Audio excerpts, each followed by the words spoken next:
இந்த மஸ்ஜித் என்பது வெறும் கல்லாலும் மண்ணாலும் கட்டப்பட்டதல்ல.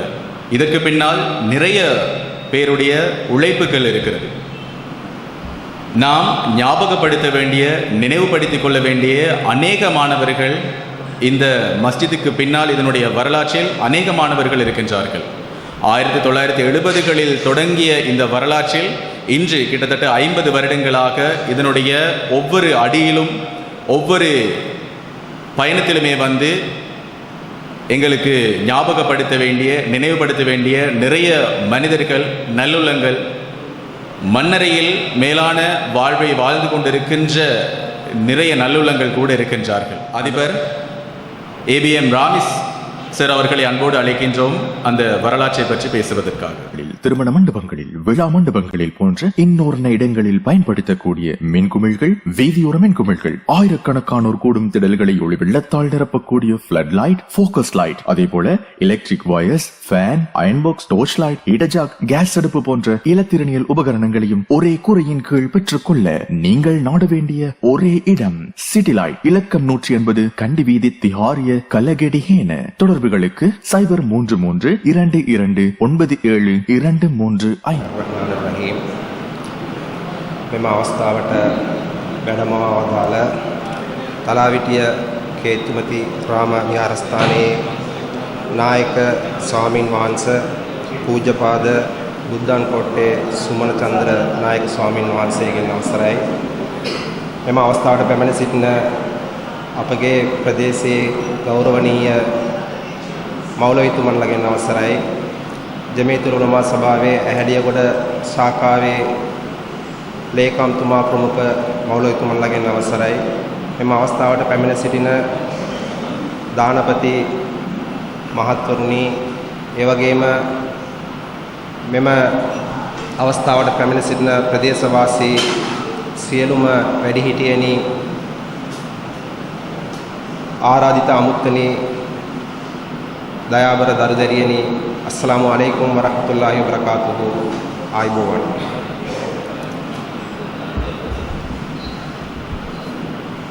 ඇත්ත වශයෙන්ම මෙම අවස්ථාව අපගේ මෙම ඇහැලියගොඩ ප්‍රදේශයේ සියලුම ජනතාවට ඉතාමත් ප්‍රීතිමත් අවස්ථාවක්. මම මෙම ග්‍රාමයේ ඉපදුනේ නැති වූවද දකුණු ප්‍රදේශයේ ගාල්ලේ ඉපදිලා මට වසර 5ක් වැනි, මගේ අවුරුදු 5ක් වැනි සුළු අඩු වයසකදී 1974 වැනි වර්ෂයකදී මම මෙම ග්‍රාමයේ පදිංචියට දෙමව්පියන් සමග පැමිණියා. 1975 වෙනකොටත් මෙම ප්‍රදේශයේ ජීවත් වුණේ පවුල් 38ක් පමණයි.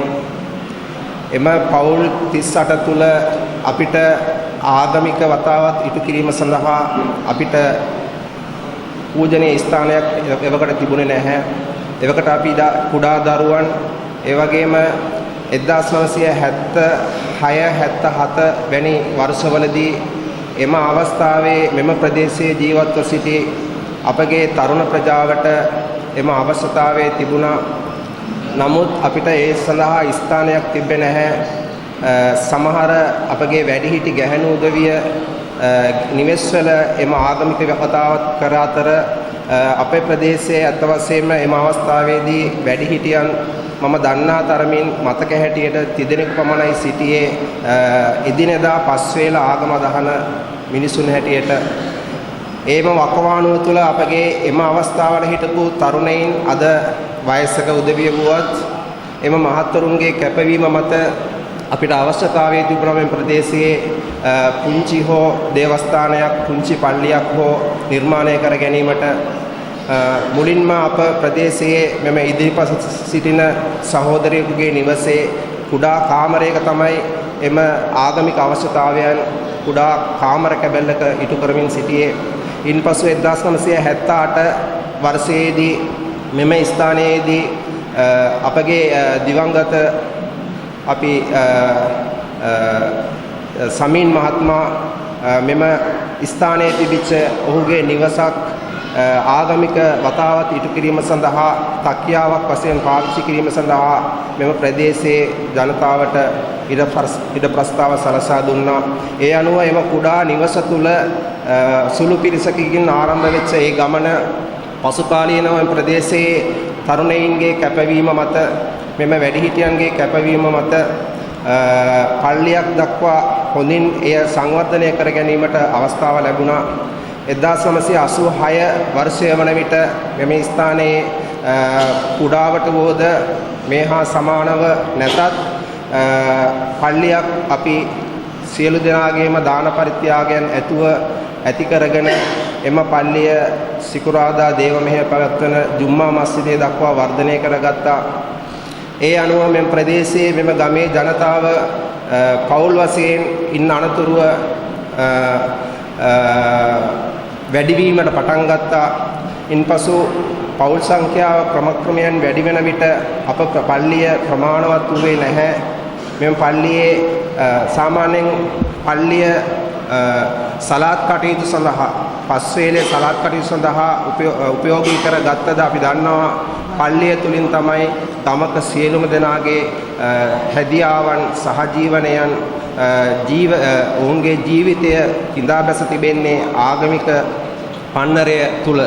මෙම ආගමික පරිසරය තුල හැදී වැඩෙන දරුවන් තමයි අනාගතයේදී මේ රටේ හොඳ පුරවැසියන් වශයෙන් ජීවිකාව කරගෙන යන්න ලබන්නේ. ඒ අනුව පසු කාලීනව මම නම් වශයෙන් කියන්නේ නැහැ. ගමේ ජනතාව ඉතාමත් උද්‍යෝගයෙන් කටයුතු කරමින් අපගේ මෙම පල්ලියේ සංවර්ධනයේ කටයුතු සඳහා ඔවුන් බෙහෙවින් දායකත්වය දක්වුවා. ඒ වගේම මම රත්නපුර දිස්ත්‍රික්කයේ දානපති ජනතාව මේ සඳහා අපිට විශාල වශයෙන් සහයෝගය දක්වුවා. ඉන් අනතුරුව තමයි ක්‍රමක්‍රමයෙන් මෙම ප්‍රදේශයේ මෙම ග්‍රාමයේ පෞල් සංඛ්‍යාව වැඩිවීම තුළ අපිට මෙම ස්ථානයේ ඉඩ ප්‍රස්තාව මදිවීම තුළ අපට මුණ ගැසෙනවා අපගේ දානපති අල්හාජ් සර්ජුන් සදගත් මැතිතුමා. එතුමාගේ දාන පරිත්‍යාගයන් උඩ මෙම පල්ලිය මේ දක්වා සංවර්ධනය වෙලා නව ප්‍රතිසංස්කරණ තුලින් ඒ කියන්නේ අලුතෙන්ම මෙම පල්ලිය මෙම ස්ථානයේදී නිර්මාණය වෙමින් අද දිනේ විවෘත වීම දක්වා පැමිණි ගමන ඒක තමයි. ඒ තුලින් පල්ලිය තුලින් අපි බලාපොරොත්තු වෙන්නේ අපගේ ආගම ඇදහිීම මෙන්ම ඊටත් වඩා එහා ගිය ජීවිතයේ සෑම දෙයක්ම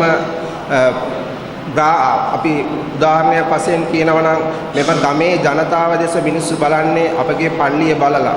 පල්ලියක් ගමක් තුළ කෙසේද තිබෙන්නේ ඒ පල්ලියේ ඒ ආදර්ශයන් තුලින් තමයි අපගේ ජීවිතාව ඉන් එහාට ඔබට ගෙනියන්නේ. ඒ වගේම දරුදරියන්ගේ අධ්‍යාපනය අප්‍රදේශීය සාමය සමගිය මේ සියල්ලම ඇතිවන්නේ මෙම ස්ථානය තුලින්. ඒ නිසා මම දීර්ඝ වශයෙන් වේලාව ගන්නේ නැහැ. අද සිකුරාදා දිනයේ බැවින් මෙම විවෘත කිරීමේ උත්සවය සඳහා පැමිණි ඔබ සියලු දෙනාම මා ඉතාමත් ආදරයෙන් පිළිගනිමින් මෙම අවස්ථාව මාහට ලබා දීම සම්බන්ධයෙන් අපගේ සංවිධායක මණ්ඩලයට ස්තුතිය ප්‍රකාශ කරමින් මෙම පල්ලියේ ඉදිරි කටයුතු තුළින් මේ ප්‍රදේශයේ ජනතාවගේ සහජීවනය ජීවත් වීම ඔවුන්ට හොඳ අනාගතයක් ප්‍රාර්ථනා කරමින් මෙම පල්ලිය නිර්මාණය කිරීම සඳහා දායකත්වය දැක්වූ අල්හාජ් සර්ජුන් සදගත් හාජියාර් මැතිතුමාටත් අපගේ හෘදයාංගම ස්තුතිය පුද කරමින් මාගේ කෙටි වචන ස්වල්පය අවසන් කරනවා. බොහොම ස්තුතියි. வீடுகளில் திருமண மண்டபங்களில் விழா மண்டபங்களில் போன்ற இன்னொரு இடங்களில் பயன்படுத்தக்கூடிய மின்குமிழ்கள் வீதியோர மின்குமிழ்கள் ஆயிரக்கணக்கானோர் கூடும் திடல்களை ஒளி வெள்ளத்தால் நிரப்பக்கூடிய ஃபிளட் லைட் ஃபோக்கஸ் லைட் அதே போல electric wires fan iron box torch light இடஜாக் கேஸ் அடுப்பு போன்ற இலத்திரனியல் உபகரணங்களையும் ஒரே கூரையின் கீழ் பெற்றுக்கொள்ள நீங்கள் நாட வேண்டிய ஒரே இடம் சிட்டி லைட். இலக்கம் 180 கண்டி வீதி திஹாரிய கலகெடிஹேன. தொடர்புகளுக்கு 0332297235. ஆழமாக அன்று தொடங்கிய அந்த வரலாற்றின் முதல் படியிலிருந்து இன்று வரை நாம் வந்திருக்கின்ற இந்த பயணத்தை மிக தெளிவாக அல் ஹிக்மா முஸ்லிம் பாலர் பாடசாலை அதிபர் ABM ராமிஸ் ஆசிரியர் அவர்களுக்கு எங்களுடைய மனமார்ந்த நன்றிகளை தெரிவித்துக் கொள்கின்றோம்.